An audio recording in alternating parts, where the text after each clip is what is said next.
जहाँ प्रकाश है वहाँ अंधकार नहीं है। प्रकाश का अनुपस्थिति का कारण अंधकार होता है। तो कृष्णा सूर्य समान है और माया जो है ये अंधकार है। तो जब हम प्रकाश से विमुख हो जाते हैं तो वहाँ अंधकार हो जाता है। इसी तरह जब हम ज्ञान से विमुख होकर संसार में विद्या के कारण फंस जाते हैं तो इस संसार के जो जन्म मृत्यु जरा व्याधि के चक्कर में फंस जाते हैं। तो एक्चुअली प्रकाश है, प्रकाश से ही सब कुछ आया है। और वेद उपनिषद श्रुतियों ने बताया है कि तमसो माँ ज्योतिर्गमा, कि हमें इस जगत से, ये अंधकार से उठकर ज्योति की ओर जाना है, प्रकाश की ओर। और भगवान वास्तव में प्रकाश का स्रोत है। हाँ, भगवान का ये जो नेत्र है वो एक सूर्य एक चंद्र है।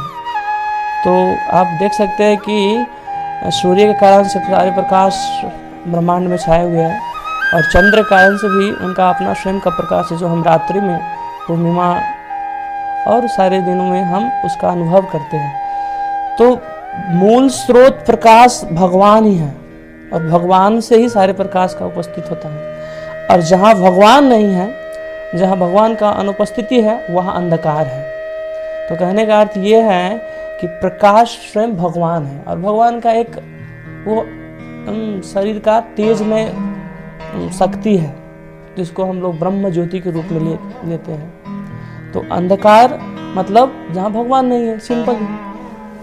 और जहाँ ज्ञान प्रकाश है वहाँ अंधकार नहीं है।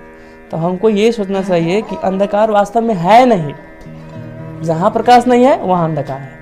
तो आप अगर कृष्ण के सानिध्य में हैं तो अंधकार नाम का कोई चीज है ही नहीं प्रभु। तो हमको ये चीज ध्यान रखना चाहिए कि वास्तव में प्रकाश तो कृष्ण है।